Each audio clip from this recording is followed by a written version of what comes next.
हरे नाम हरे नाम एव केवलम खलो नस्तेव नस्तेव नस्तेव गतिरन्यथा।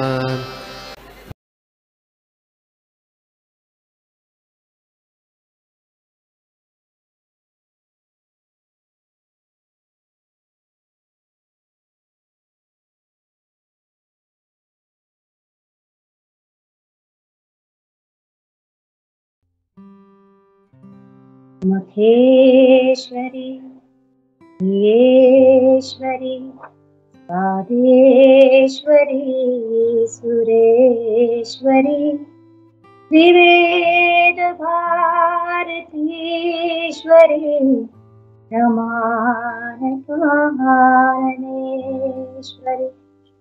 रमेश्वरी रमेश्वरी प्रमोदकानेश्वरी ब्रजेश्वरी प्रजाधिपे विराधिके नमोस्तुते आधिके नमोस्तुते विराधिके नमोस्तुते। हरे कृष्णा धन्यवाद। ओम नमो भगवते वासुदेवाय। ओम नमो भगवते वासुदेवाय। ओम नमो भगवते वासुदेवाय। नारायणं नमस्कृत्यं नरं चैव नरोत्तमं देवीं सरस्वती व्यासं ततो जयो मुदीरये। नष्टप्रायेषु भद्रेषु नित्यं भागवत सेवया भगवती उत्तमश्लोके भक्तिर्भवति नैष्ठति। नमो पंकजनाभाय नमो पंकजमालिने नमो पंकजनेत्राय नमस्ते पंकजांग्रे। हे कृष्ण करुणा सिंधु दीनबंधु जगत्पते गोपेश गोपिका कांत श्री राधा कांत नमस्ते। कांचन गौरांगी श्री राधे वृंदावनेश्वरी वृषभानुसुते देवी प्रणमामि हरिप्रिये। जय श्री कृष्ण चैतन्य प्रभु नित्यानंद श्री अद्वैत गदाधर श्रीवासादि गौर भक्तवृंद। हरे कृष्णा कृष्णा कृष्णा हरे हरे हरे राम राम राम हरे हरे। हरे कृष्णा। सभी वैष्णव के चरणों में दंडवत प्रणाम। आज मुझे श्रीमद् भागवतम के तीसरे स्कंद के पहले अध्याय के श्लोक नंबर 18 की सेवा दी गई है। आप सबसे आशीर्वाद चाहती हूँ कि मैं ये सेवा ठीक से कर सकूं। लोग पढ़ लेते हैं।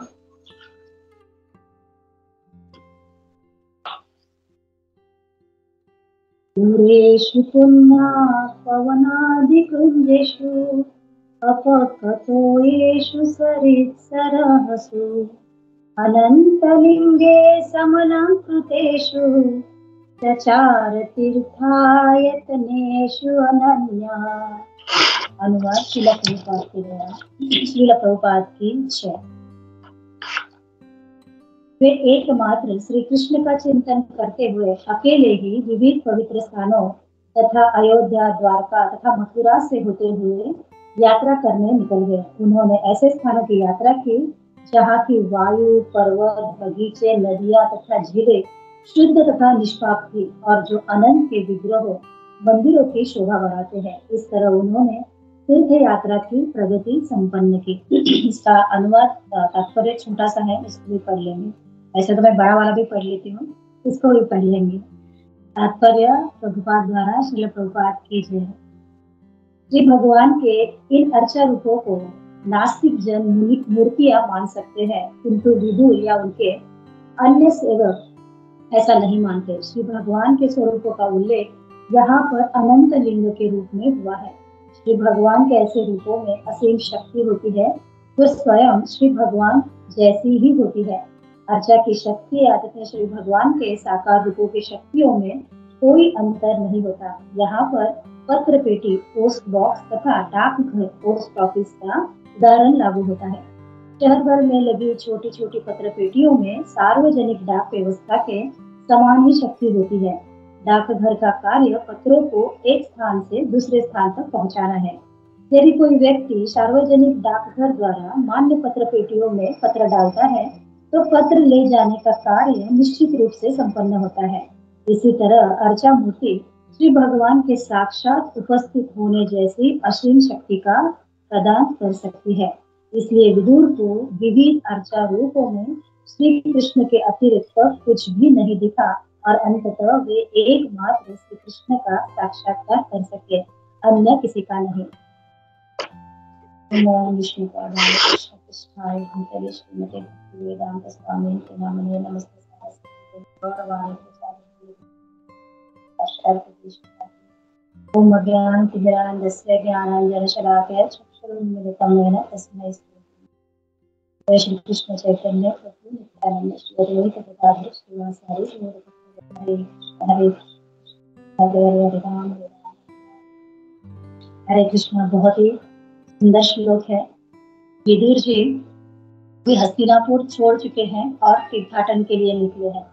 तो अभी जब विदुर जी तीर्थाटन के लिए निकले हैं तो अलग अलग जगहों पे वो भगवान के दर्शन कर रहे हैं। यहाँ पे एक बहुत ही परिचित कथा है जो आप सब इससे परिचित है इस कथा से। तो इस संदर्भ से आपको इसका कनेक्शन बताने की थोड़ा सा प्रयत्न करूंगी कि जैसे विद्यानगरी में दो ब्राह्मण वृंदावन की यात्रा के लिए जा रहे थे, वृंदावन में गोपाल जी का दर्शन करने के लिए। उसमें एक बूढ़ा ब्राह्मण था और एक युवा ब्राह्मण था।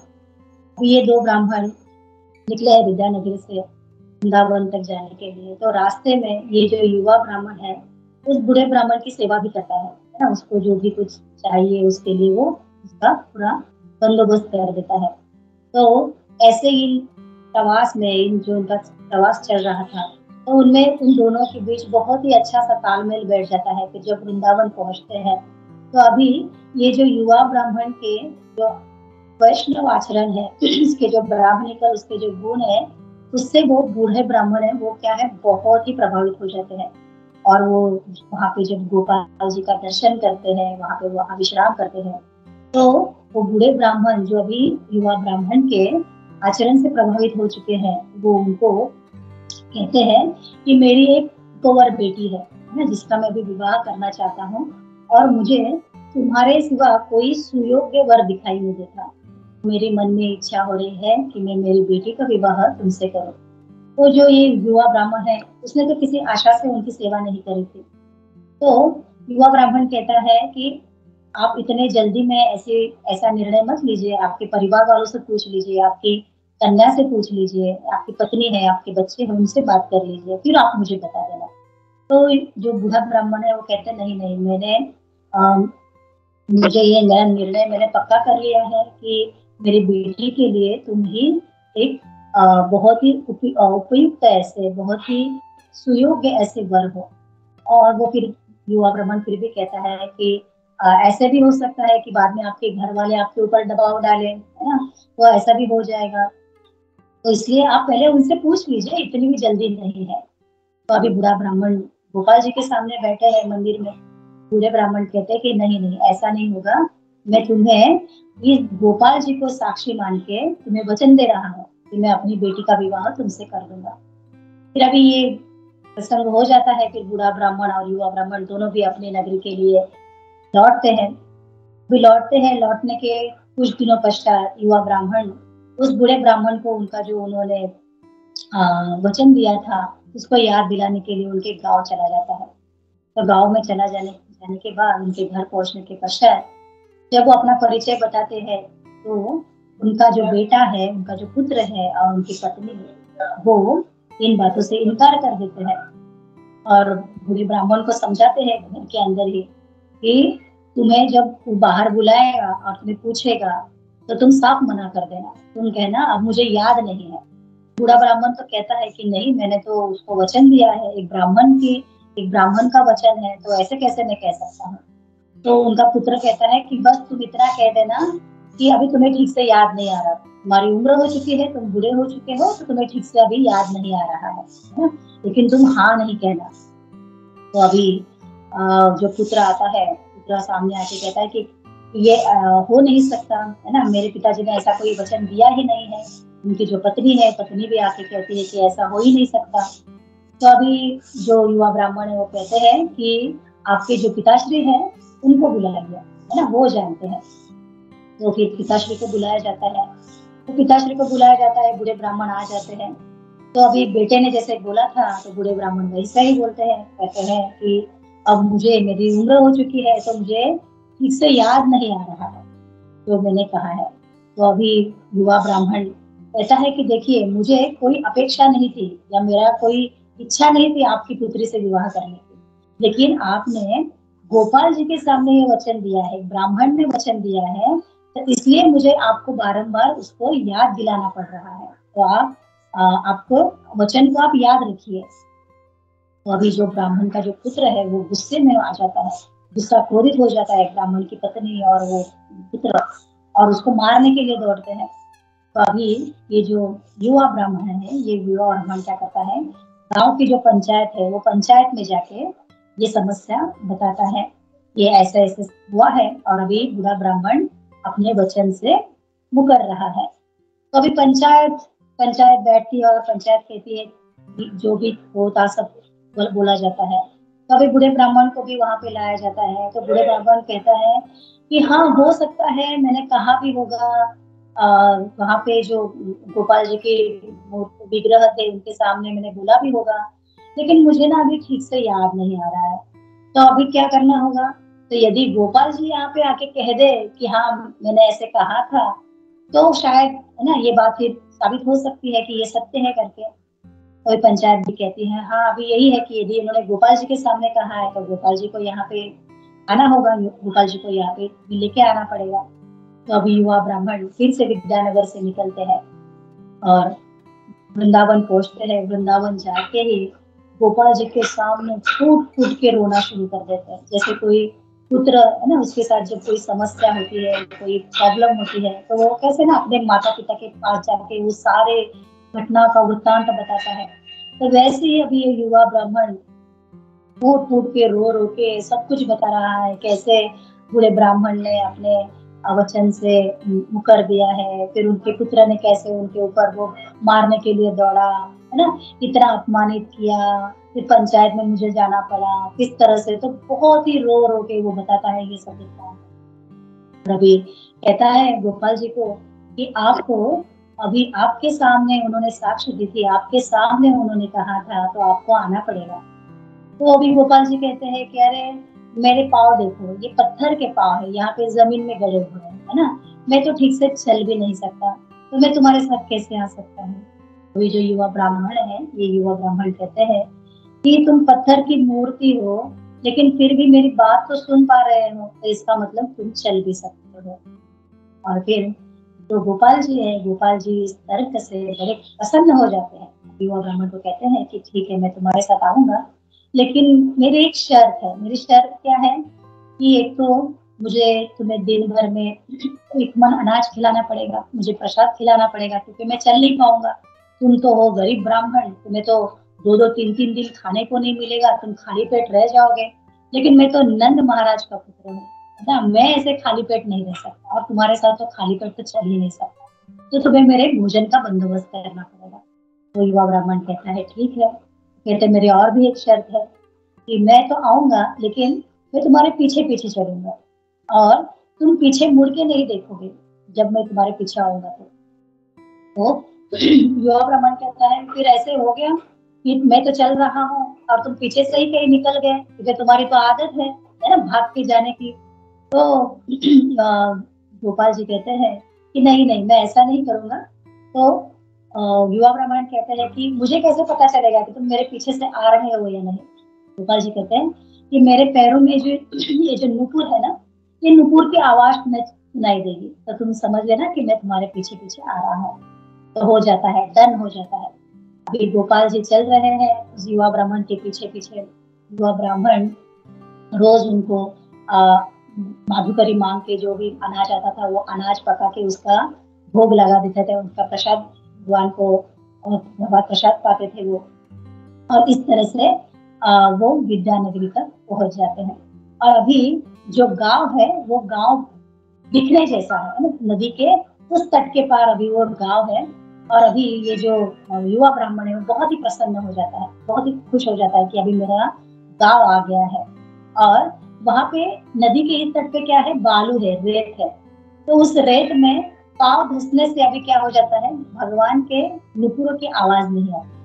तो नुपुरों की आवाज नहीं आती तो अभी ये जो एक्साइटेड है, ये जो युवा ब्राह्मण है कि मेरा अभी गांव भी आ गया, यहाँ से अभी दिख रहा है।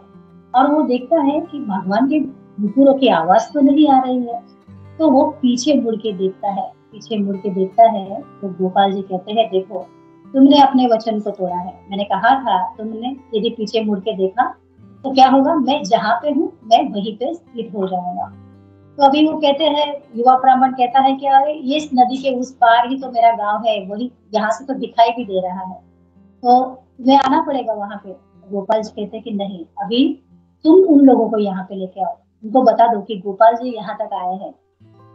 अभी वहां से जो युवा ब्राह्मण जाता है और गांव वालों को, पंचायत को बताता है। फिर सभी लोग यहाँ पे आके, जो बूढ़ा ब्राह्मण है वो बहुत रोता है, बड़ा पश्चाताप करता है और भगवान के सामने अपना वचन निभाता है, अपने वचन को एग्री करता है कि हाँ मैंने ऐसे कहा था। साक्षात गोपाल जी है ना, गोपाल जी साक्ष्य देने आए हैं। ये है साक्षी गोपाल के नाम से वहां पे जाने जाते हैं। इनको सत्यवती कृष्ण भी कहा जाता है। तो ये कहानी हमने सबने सुनी है। तो ये जो गोपाल जी थे, इन गोपाल जी को भगवान कृष्ण के जो पर पोते थे वज्रनाभ, उन्होंने स्थापित किया था। और तो ये जो यहाँ पे अभी विदुर जी जो बता रहे हैं, प्रभुपाद जी यहाँ कह रहे हैं कि ये जो अर्च विग्रह है ना, ये अर्च विग्रह ये कोई साधारण नहीं है। इनमें वो भगवान की वो असीम शक्तियां है। इनका, इन अर्च विग्रहों में वो अस्तित्व है भगवान का। तो जो मायावादी लोग हैं या जो आधुनिक लोग हैं, ये लोग मूर्तियों को या अर्च विग्रहों को, इनकी महत्ता को नहीं जानते है ना, इनकी महत्ता को नहीं जान पाते। तो ये लोग जैसे किसी राजा का झंडा है या कोई राष्ट्र का ध्वज है, तो राष्ट्र का ध्वज है तो कपड़ा, तो कोई अज्ञान जो अल्पबुद्धि है वो क्या कहेगा, ये तो साधारण सा कपड़ा है। लेकिन जो ज्ञानी है, जिसको पता है, वो उसको आदर देगा, सम्मान देगा, क्योंकि उस राष्ट्र का वो अस्तित्व है, उस राष्ट्र का वो प्रतीक है। जैसे रुपए है ना, जो रुपए है, कागज के जो नोट है, तो कोई अज्ञानी है या अल्प जो बालक है, उस बालक को, बालक क्या करेगा, उस कागज के नोट, 500 की नोट उनको दे दी, तो वो क्या करेगा, उन 500 के नोट को मुंह में डालेगा, गीला कर देगा उसको, फिर क्या करेगा, उसके साथ खेलेगा। तो इसका मतलब ये नहीं है कि उस 500 की नोट की कोई वैल्यू नहीं है, उसका अस्तित्व है, उसकी वैल्यू है। तो इसको कोई तो ऐसे भी कर सकता है कि जिसको ज्ञान ही नहीं है, उस नोट से क्या करेगा, वो आग भी जला देगा है ना, वो गैस चला देगा, उससे लाइट कुछ जला करने के लिए उस 500 की नोट को ले लिया और जला दिया। तो लेकिन उसकी जो वैल्यू है, वो वैल्यू कौन जानेगा, जो ज्ञानी है, उसको उसकी वैल्यू भी पता है और वो किस काम के लिए आएगी वो भी पता है। तो यहाँ पे जो अल्प ज्ञानी लोग हैं वो कहते हैं ना कि ये अर्च विग्रहों की जरूरत क्या है। तो ये अर्च विग्रहों की जरूरत क्या है, तो जैसे ये अर्च विग्रह मंदिर में जब होते हैं तो ये रुपयों के मैटर से समझ सकते हैं कि जैसे रुपए है, ये रुपए ये खुद अपने आप की सुरक्षा नहीं कर सकते। जैसे कोई उसको जला रहा है तो ये अपने आप को बचा नहीं सकते, लेकिन किसी का इलाज कराना है, किसी का भरण पोषण करना है ना, हर चीज के लिए ये रुपया ही काम आएगा, ये रुपये से ही काम बनेगा। लेकिन ये रुपया अपने आप की रक्षा नहीं कर पाएगा, है ना। तो उसकी रक्षा, उस रुपये को बचाने की रक्षा किसकी है, जिम्मेदारी किसकी है, तो हमारी है। जैसे ये युवा ब्राह्मण जब भगवान को लेके आ रहे थे तो भगवान कहते हैं कि तुम्हें मेरे भरण पोषण के ना, मुझे तुम्हें प्रसाद खिलाना पड़ेगा, क्योंकि मैं तो तुम्हारा आके वहां पे विटनेस जैसे साक्ष्य दूंगा, मैं तुम्हारा काम करूंगा, लेकिन तुम्हें मेरी भरण पोषण के बारे में देखना पड़ेगा। तो ये डील है, यहाँ पे ये डील होती है।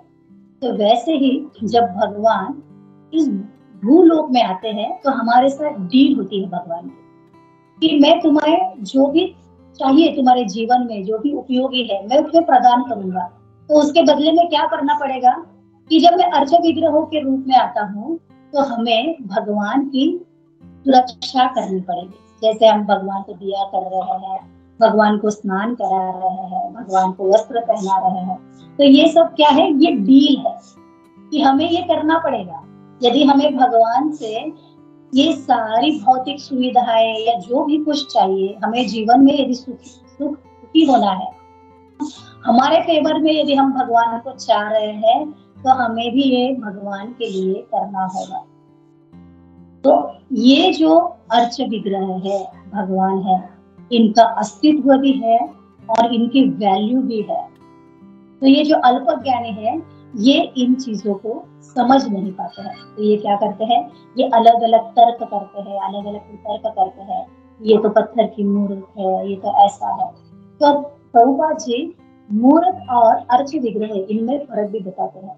तो मूर्ति, हम कहते हैं ना मूर्ति, तो मूर्ति का मतलब क्या होता है, मूर्ति क्या होता है? तो मूर्ति यानी मन के हिसाब से चेंज होते जाते हैं, है ना। जैसा आज मेरा मन करा मेरे पास ऐसी मूर्ति होनी चाहिए, वैसी मूर्ति ले आया। कुछ दिनों के बाद मेरा मन करेगा नहीं नहीं मेरे पास ऐसी मूर्ति होनी चाहिए, तो मैंने वैसी मूर्ति लाई।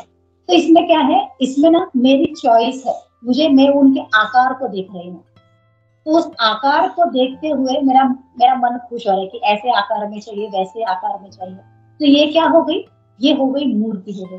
तो विग्रह क्या है, तो विग्रह वो है कि जो मेरी भावनाओं को ग्रहण करता है, जिनसे मैं अपने सारे सुख दुख में सारी अपनी व्यथाएं सब कुछ मैं उनके साथ क्या करती हूँ, उनके साथ शेयर करती हूँ। और मुझे ये विश्वास होता है कि भगवान मेरी बात सुन रहे हैं, भगवान हमारे साथ रेसिप्रोकेट करते हैं। तो वो है विग्रह। प्रभुपाद जी बहुत अच्छे से इसका फर्क भी बताते हैं। तो अभी भगवान की बात चल रही है, तो भगवान के भक्तों की भी बात जरूर होनी चाहिए, है ना। सबसे ये भागवतम तब पूरा नहीं होता जब तक भगवान के भक्तों का उसमें उल्लेख न आए, उनके भक्तों का महिमा का वर्णन नहीं किया जाए। तो चैतन्य चरितामृत के अंत लीला में 14वां जो अध्याय है, उसमें एक भक्त थे कालिदास जी करके। तो शिवानंद से चैतन्य महाप्रभु को मिलने के लिए अभी नीलाचल आ रहे हैं, और उनकी टोली में वो टोली लेके आते हैं। तो ये शिवानंद स्वयं की जो टोली है, उस टोली में कालिदास जी भी है। ये कालिदास जी इतने परम वैष्णव है, इतने परम भक्त है भगवान के। तो उनकी एक वैशिष्टता बताई गई है। क्या है इनकी वैशिष्टता? तो कालिदास जी, एक तो इन्होंने जितने भी गौड़ देश के, क्योंकि ये बंगाल से आए हुए हैं सारे, तो ये जो गौड़ देश के जितने भी वैष्णव है ना, उन वैष्णवों का सबका उच्चिष्ट इन कालिदास जी ने खाया हुआ है। सभी के घर में जाके मांग मांग के, और किसी के घर में जाएंगे तो कैसे जाएंगे, खाली हाथ नहीं जाते थे। कुछ फल लेके चले गए, कुछ फूल लेके चले गए। तो ऐसे जाएंगे और उनका उच्चिष्ट जरूर खाएंगे, कभी मांग के खाएंगे, कभी छीन के खाएंगे, कभी आदर सत्कार से खाएंगे। लेकिन गौड़ देश के हर वैष्णव के घर का उन्होंने उच्चिष्ट खाया हुआ था, और अभी सभी ने इनको अपना उच्चिष्ट दे भी दिया। तो इसकी भी एक विशिष्टता है। उनका एक और भी गुण था कि वो ना नित्य उनके मुख से कृष्ण कृष्ण कृष्ण निकलता रहता था। जैसे स्नान करके आए, उनको गमछा भी चाहिए, तो क्या कहेंगे, कृष्ण दे दो। क्या कुछ किसी को देना है तो कहेंगे कृष्ण ले लो, है ना। कृष्ण यहाँ आओ, किसी को बुलाना है, कृष्ण यहाँ आओ, कृष्ण को पालो। हर बार कृष्ण कृष्ण कृष्ण, कृष्ण के सिवा कोई दूसरी बात नहीं थी। तो ऐसे ये जो कालिदास है, ये कालिदास रघुनाथ दास जी के चाचा है। वो जो उनके हमने वो उनका था मुजुमदार, हिरण्य मुजुमदार और गोवर्धन मुजुमदार, जो उनके चाचा और पिताजी थे रघुनाथ दास जी के, तो ये उनके ही एक संबंधी थे कालिदास जी। तो अभी ये कालिदास जी आ जाते हैं जगन्नाथपुरी धाम में। और यहाँ पे आने के बाद वो झाड़ू ठाकुर के बारे में सुनते हैं कि यहाँ पे झाड़ू ठाकुर करके एक परम वैष्णव है। तो अभी वैष्णव की बात चले और वहां पे कालिदास जी ना पहुंचे, तो अभी जा रहे हैं झाड़ू ठाकुर के घर। और झाड़ू ठाकुर के घर जा रहे हैं तो जाते वक्त उनको एक आम दिखता है एकदम पका हुआ। तो आम को केले के पत्ते में लपेट के अभी वो झाड़ू ठाकुर के घर जाता है। झाड़ू ठाकुर के घर जाते ही दोनों एक दूसरे को दंडवत करते हैं, बड़े प्रसन्न हो जाते हैं झाड़ू ठाकुर। तो ये झाड़ू ठाकुर जो थे, वैसे तो वैष्णव की कोई जाति नहीं होती, वैष्णव खुद ही अपने आप में परम जाति का होता है। तो अभी ये जो झाड़ू ठाकुर थे, ये झाड़ू ठाकुर वैसे तो निम्न जाति के थे। तो अभी जब यहाँ पे कालिदास जी उनके घर पे आए हैं, तो झाड़ू ठाकुर उनको कहते हैं, देखिए आप तो महान भागवत है, और आप जैसे महान भागवत को मेरे हाथ से, मेरे घर से बनाया हुआ यदि मैं कोई भोजन परोसूंगा तो क्या होगा। मैं तो, है ना, मैं तो निम्न कुल का हूँ, मेरी तो जाति बड़ी निम्न है, और आप जैसे महान भागवत को खिलाने का मैं पात्रता ही नहीं है मेरी, मैं ये अपराध नहीं कर सकता। तो मैं आपको, मुझे क्षमा करें, मैं आपको मेरे घर का जो धान्य है वो मैं दे दूंगा, आप किसी और के पास जाके पका के उसको खा सकते हैं, लेकिन हमारे रसोई में वो नहीं पकेगा। तो अभी कालिदास जी तो उच्छिष्ट खाने आए थे झाड़ू ठाकुर का, तो अभी ये क्या हो गया, यहाँ तो इन्होंने साफ मना कर दिया। तो अभी क्या बातें होगी, अभी तो बातें होगी कृष्ण की, है ना। एक हृदय से कृष्ण निकल रहा है, दूसरे हृदय का कृष्ण सुन रहा है, क्योंकि झाड़ू ठाकुर भी उत्तम महान भागवत है और ये भी तो महान भागवत है। तो ऐसे ये दो महाभागवत कृष्ण कृष्ण कृष्णमय हो रहे हैं। और अभी कालिदास जी कहते हैं कि चलिए आज्ञा दीजिए, आप तो ऐसे उच्छिष्ट खिलाने से, मैं तो उच्छिष्ट खाने आया था, वो तो मुझे मिलने से रहा। तो अभी कालिदास जी आज्ञा लेते हैं, झाड़ू ठाकुर उनको दरवाजे तक छोड़ने आते हैं। आंगन तक छोड़ के झाड़ू ठाकुर चले जाते हैं, और कालिदास जी वहाँ जो आंगन की जो मिट्टी है, उस मिट्टी में झाड़ू ठाकुर के जो पाँव के जो चिन्ह बने हुए हैं उसमें लोट-पोट हो जाते हैं। वो सारी धूल अपने शरीर में पूरी लपेट लेते हैं, अपने मुख में सारी लपेट लेते हैं, और क्या करते हैं, वहां पे जाके उनके घर के पीछे जाके छिप जाते हैं। भी झाड़ू ठाकुर अपने घर में आते हैं, उनकी जो पत्नी है, पत्नी को कहते हैं कि हाँ, उन्होंने जो आम लाया था, उन्होंने जो प्रसाद लाया है ना, उसको खाएंगे करके। तो अभी उनकी पत्नी ने वो आम को काट के वगैरह, उन्होंने भी प्रसाद ग्रहण किया है, झाड़ू ठाकुर ने खाया है। फिर जो वो आम के छिलके है, जो गुठली है, फिर से उन केले के पत्ते में लपेट के उनकी पत्नी उनको उस कूड़े में डाल देती है बाहर आके। अभी झाड़ू ठाकुर को क्या मिल गया उच्छिष्ट, झाड़ू ठाकुर उसको उठाते हैं और उसको पूरा चाट चाट के झाड़ू ठाकुर कालिदास जी उसको खा लेते हैं। तो ऐसे ये कालिदास जी कैसे है कि उच्छिष्ट, है ना, हर वैष्णव के उच्छिष्ट के लिए लालायित रहते थे। इसमें चैतन्य चरितामृत में वो एक श्लोक है ना, भक्त पद धूलि, भक्त पद जल, भक्त मुक्ति अवशेष, तीन महाबल।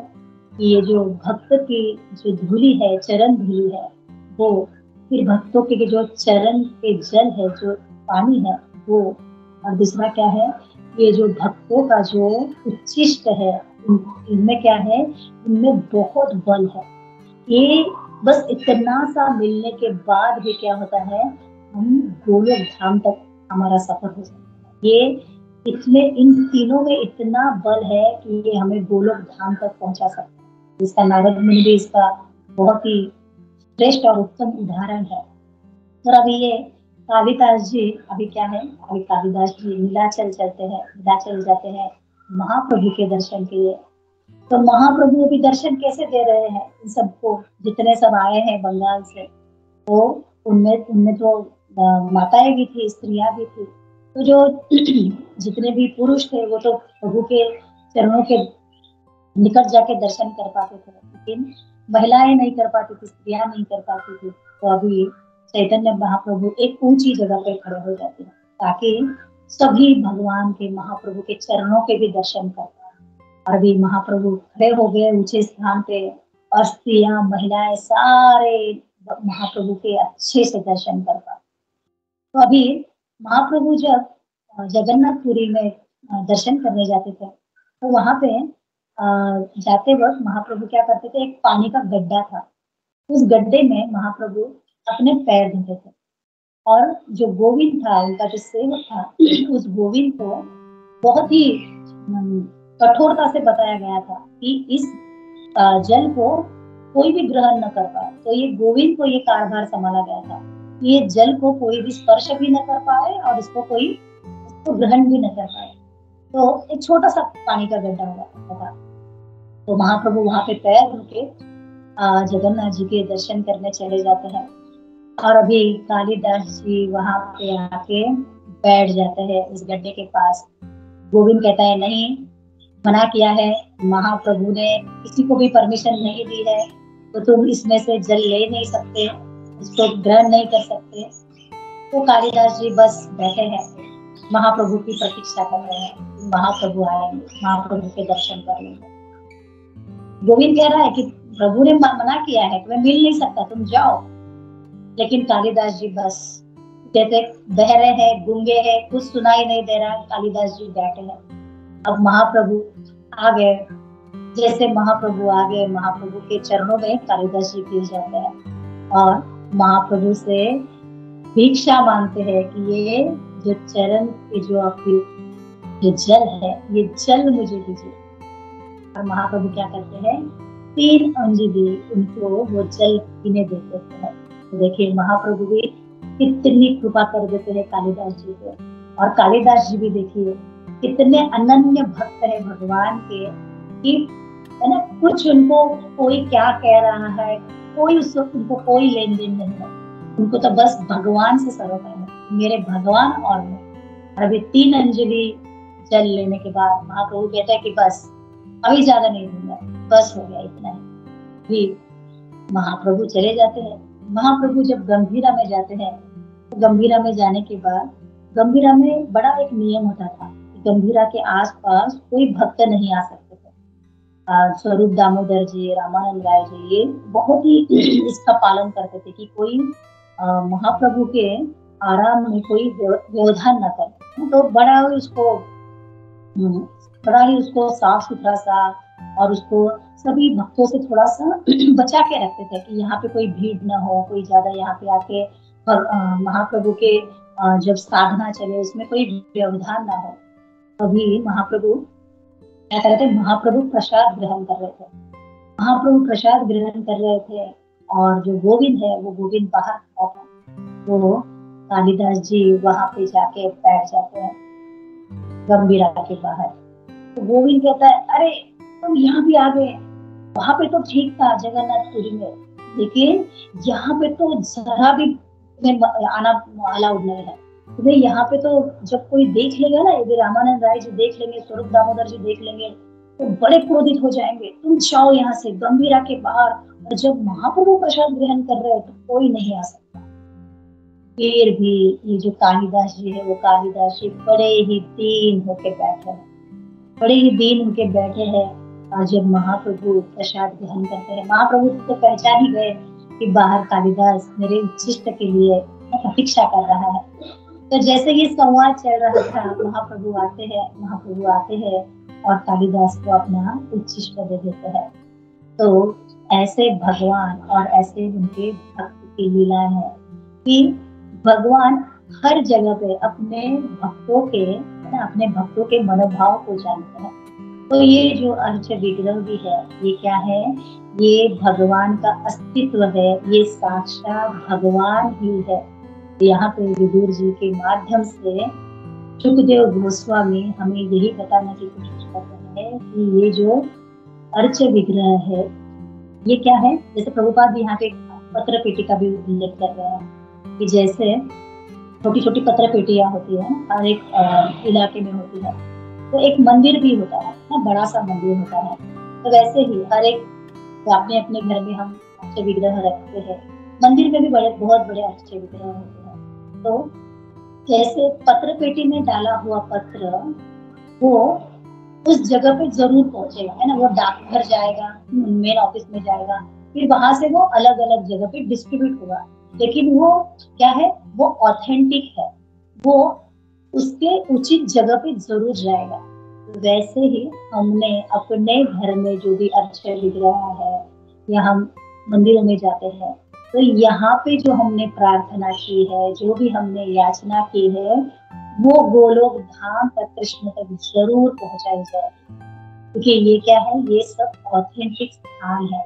तो प्रभुपाद जी कितने सुंदर माध्यम से हमें ये सब कुछ बताया है कि हम अर्च विग्रहों को भगवान का ही अस्तित्व है। हम वो अपने हृदय के जो भगवान है, अपने हृदय में जो परमात्मा रूप में बैठे हैं, उनका साक्षात दर्शन कैसे करेंगे, तो इन अर्च विग्रहों के जरिए से हम इसका साक्षात दर्शन कर सकते हैं। तो मेरी अल्प बुद्धि से मैं इतना ही समझ सकी हूँ। आपको इसमें कोई विशेष, इसमें कुछ ऐड ऑन करना है तो आप सबका स्वागत है। मैं मेरी वाणी को यही पे विराम दूंगी। All glories to Gurudev, all glories to Gurudev, all glories to गुरुदेव। आप सब वैष्णवों की जय कृष्ण।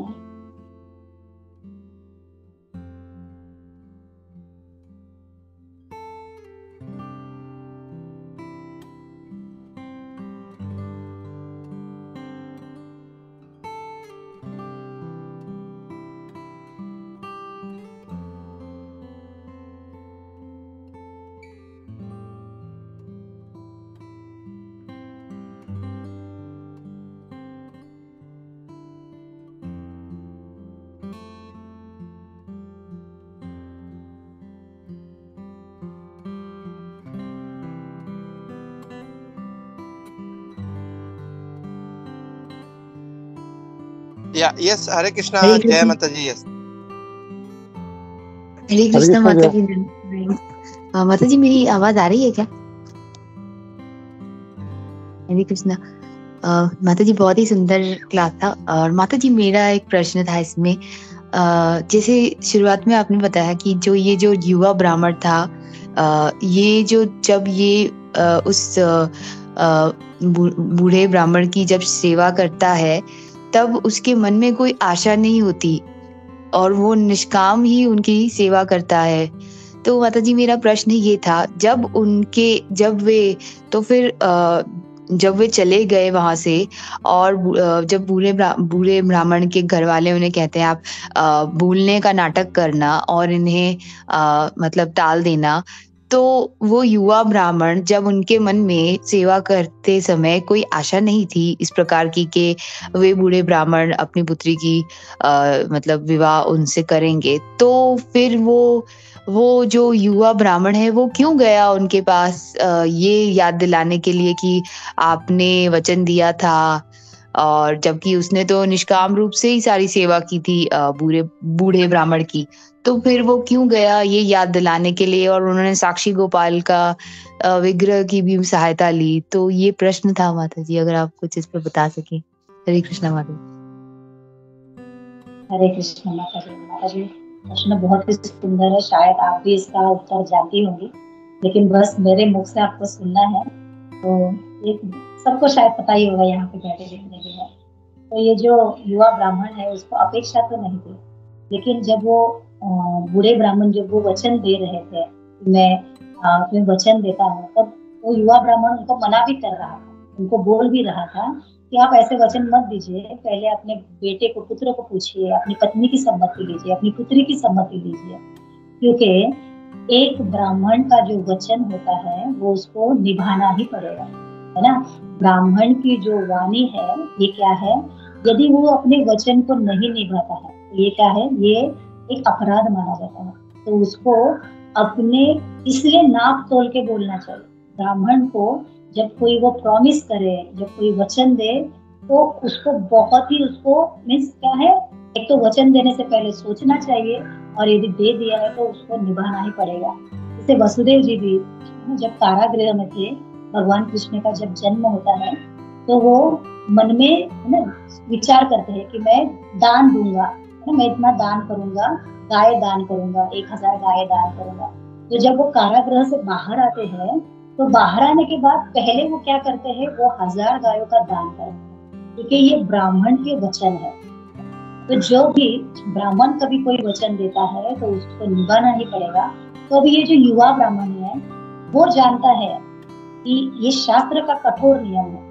तो यदि बूढ़े ब्राह्मण ने इस वचन को नहीं निभाया तो क्या होगा, बूढ़े ब्राह्मण इसके अपराधी बन जाएंगे, है ना। इस कर्म के बंधन में, इस अपराध में वो फंस जाएंगे।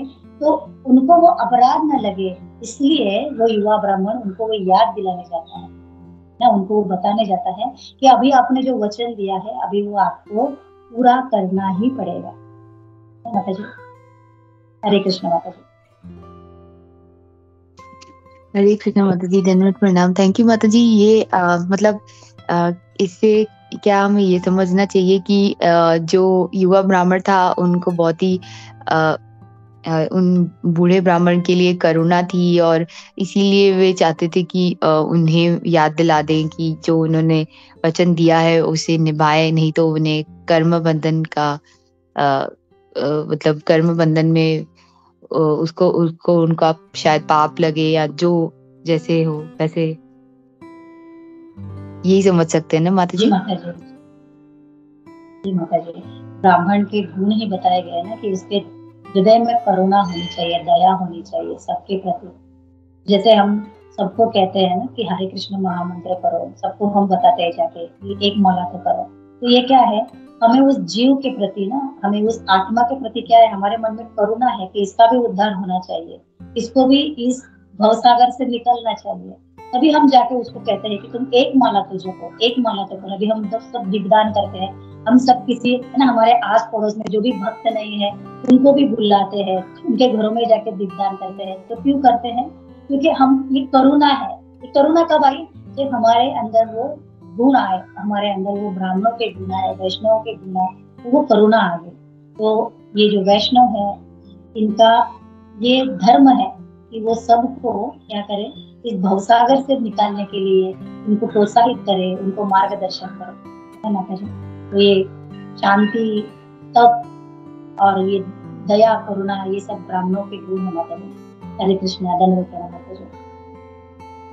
हरे कृष्ण माता जी। और इससे हम ये भी मतलब एक नई चीज भी समझ सकते हैं, सीख सकते हैं ना माता जी, कि उनकी पर्सनल कोई मतलब ये उनको ये कोई यहाँ पे क्लियर सटीक एग्जाम्पल कंपैशन का ही है। प्योरली उनको पर्सनली वो नहीं था कि उनका विवाह उनकी पुत्री के साथ हो, बल्कि वे तो दूसरे के उद्धार के लिए सोच रहे थे केवल मात्र। जी माता जी।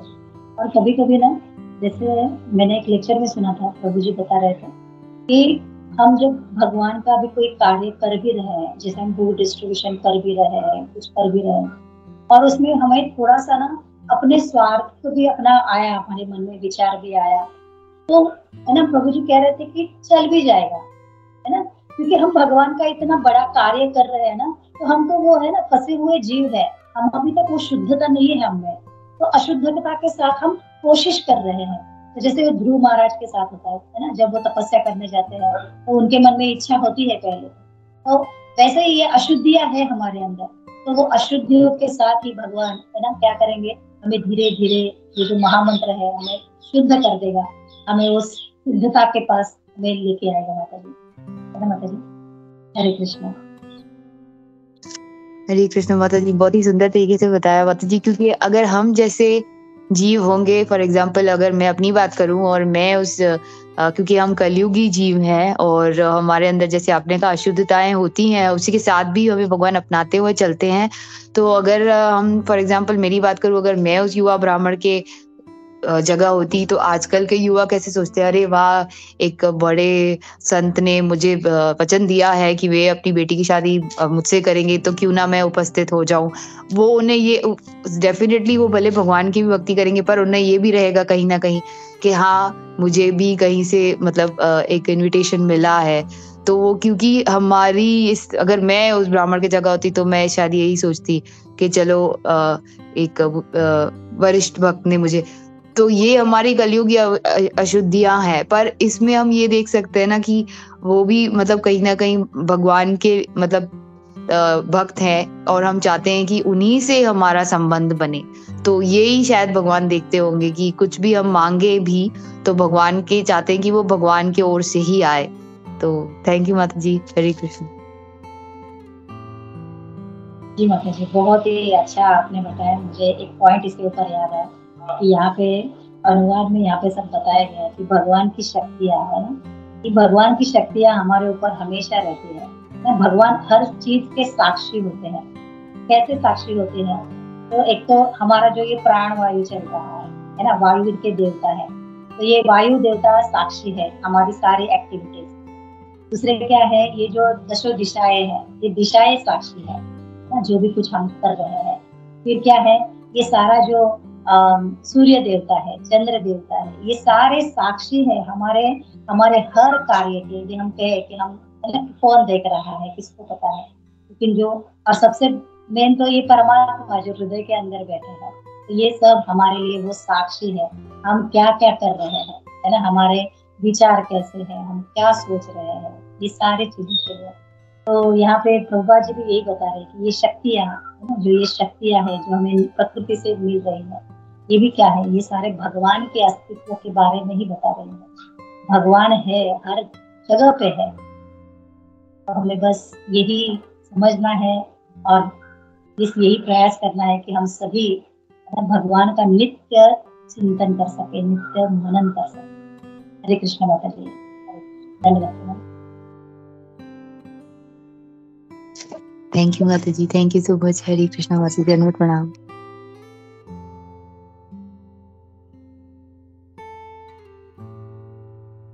हरे कृष्ण माता जी, थैंक यू माता जी। बहुत अच्छा वो साक्षी गोपाल का आपने स्टोरी कनेक्ट किया। ऐसे कई सारी कथाएं हैं यहाँ पे हम लोग देखते हैं कि ये जो हमारे अर्च विग्रह हैं, ये सिर्फ ऐसे मूर्ति नहीं है, और ये मूड बना के रखना हमें बहुत जरूरी। जब भी हम मंदिर जाएं तो ये ध्यान रखें कि ये कोई मार्बल की या मेटल की या लकड़ी की मूर्ति नहीं है, इसका ये साक्षात भगवान है। ये बहुत जरूरी है। मंदिर में जब जाते हैं तो कोई वो व्हाट्सअप देखता है, कोई गप्पे लड़ाता है। जब मंदिर में जा रहे हैं तो जैसे हम लोग अपने बॉस के सामने जाते हैं तो कितना हम लोग मैनर्स दिखाते हैं हम लोग, तो ये तो पूरे ब्रह्मांड के राजा है, उनके सामने हम लोग को कितना हम लोग को आदर पूर्वक रहना चाहिए। तो ये एक मूड हमेशा एक जो है हम लोग को बना के रखना चाहिए। जब भी हम लोग मंदिर में जाए बहुत अच्छे हम लोग है ना, एक भाव में रहे हम लोग। भाव में नहीं तो एटलीस्ट कम से कम ये रिस्पेक्ट रहे कि ये जो है सारे ब्रह्मांड के राजा साक्षात यहाँ पे उपस्थित है और सबको देख रहे हैं। और दूसरा जो और एक जो इसमें नहीं जाएंगे हम, बट मेरे को याद आ रहा है वो जो रघुनंदन ठाकुर जी जो थे, जो 5 साल के बालक, कैसे उनके पिता जो मुकुंद दत्त ठाकुर थे वो जब उनको अचानक जब जाना पड़ा तो उन्होंने अपने बेटे को बोला कि तू प्रसादम दिखाया कर, भोग लगाया कर। तो कितना भाव से, मतलब इतना दिखाता है कि भगवान साक्षात प्रकट होके सामने बैठ के खाते हैं वो। और भगवान भी स्मार्ट है कि वो पूरा प्लेट साफ कर देते हैं, कुछ भी नहीं छोड़ते। तो ये दिखता है हम लोग, कई कथाएं हैं हम लोग, नरसिंह देव की कई लीलाएं हैं। तो जैसे पिलर तो दे आर ऑलरेडी, मतलब उनका प्राण प्रतिष्ठा करके उनको स्थापित किया रहता है वहाँ पे। तो we have to be very very, और जो भक्ति भाव से देखेगा उसी को दिखाई देगा। जिसमें भक्ति नहीं है वो खाली जाएगा, प्रणाम करेगा, वापस आ जाएगा। बट लेकिन जिसमें भाव है वो साक्षात भगवान कृष्ण खड़े हैं या बलराम जी हैं या Radha Rani, Lalita Vishakha, they are all present there. तो ये मूड बना के बहुत रखना जरूरी है। तो very nicely connected. Thank you माता जी।